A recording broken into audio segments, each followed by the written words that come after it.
En esta primera parte de la práctica comprobaremos las reglas del álgebra booleana y en este caso solo serán la regla 9 a la 12. Práctica número 2, comprobaremos la ley booleana, que es la regla número 9. Cuando es A negada es igual a A. Comprobaremos en la tabla de verdad que cuando en la primera es A negada nos dará 0, al comprobarla nos dará 1, que en la salida de X es igual a 0. Como comprobaremos aquí en el protoboard, tenemos que esa negada nos está dando 0, por lo tanto el LED no prende. Cuando en la regla da 1, negada da 0, en la salida da X es igual a 1, entonces el LED en este momento tiene que prender.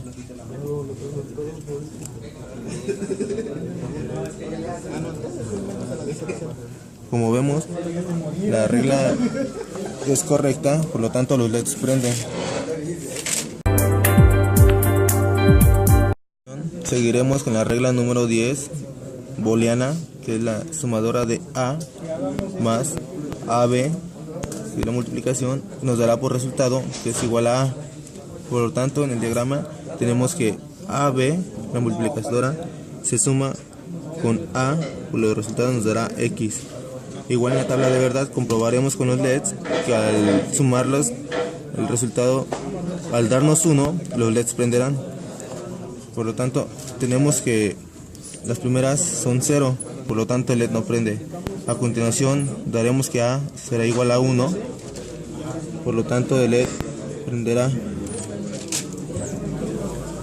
Como tenemos, el LED ha prendido, por lo tanto nuestra regla de verdad es cierta. El siguiente nos dará, el primero es 0, el segundo es 1, por lo tanto nuestros LEDs no prenderán.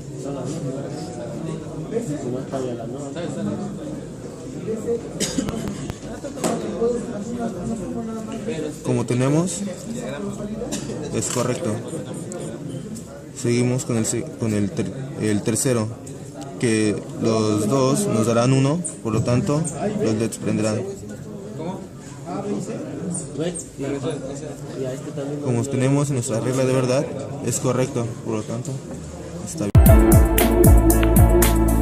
Para la regla 11 booleana vamos a utilizar una compuerta NOT, una compuerta AND y una compuerta OR. Esta regla nos dice que la suma de A más A testada por B es igual a A más B.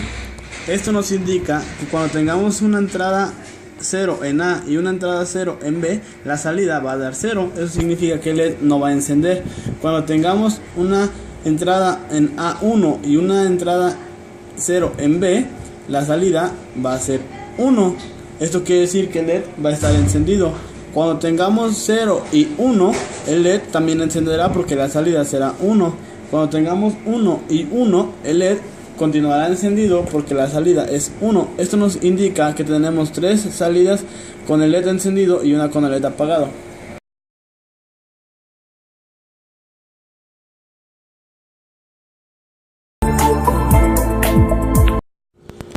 Para la regla número 12, lo que utilizaremos va a ser una compuerta AND y una compuerta OR.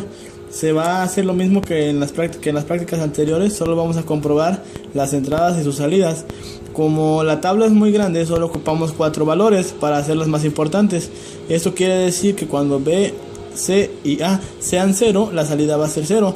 En la única ocasión en la que encienden es cuando las entradas B, C y A sean 1, 1, 1, esto va a dar 1, y en otra cuando B tenga 1, C tenga 0 y A sea 1, la salida va a ser 1.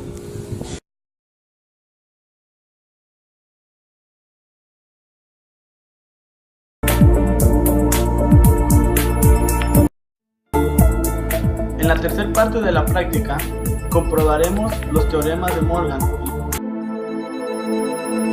El teorema 1 de Morgan nos dice que el complemento de un producto de variables es igual a la suma de los complementos de las variables. Esto quiere decir que si tenemos x testada por y testada, nos va a dar un resultado como x más y. El primer teorema lo comprobamos teniendo x y y. A x la tenemos en 0 y a y en 1, y obtenemos en la salida de ambos circuitos 1. Esto significa que el LED está encendido. Al cambiar x a 1, tenemos 0 en la salida de ambos circuitos.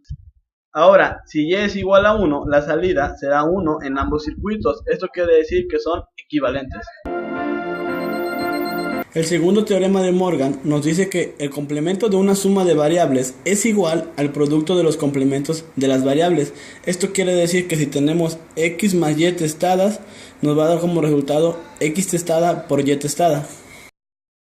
Para comprobar el teorema 2 de Morgan, tenemos ambos circuitos conectados. En los dos tenemos uno en x y uno en y la salida de estos es 0. El LED se encuentra apagado. Y si cambiamos x a 0, vemos que ambos tienen salida en 1. Si continuamos cambiando y a 0, ambos continúan con una salida en 1. Y si cambiamos x a 1, siguen con salida en 1 y el LED está encendido en los tres casos. Por tanto, son equivalentes. A la hora de obtener la expresión minimizada de cada uno de los circuitos, se logró un requerimiento de menor número de compuertas lógicas y por tanto requiere un menor coste de implementación, y así también se obtendrá un retardo menor y consumirá menos energía.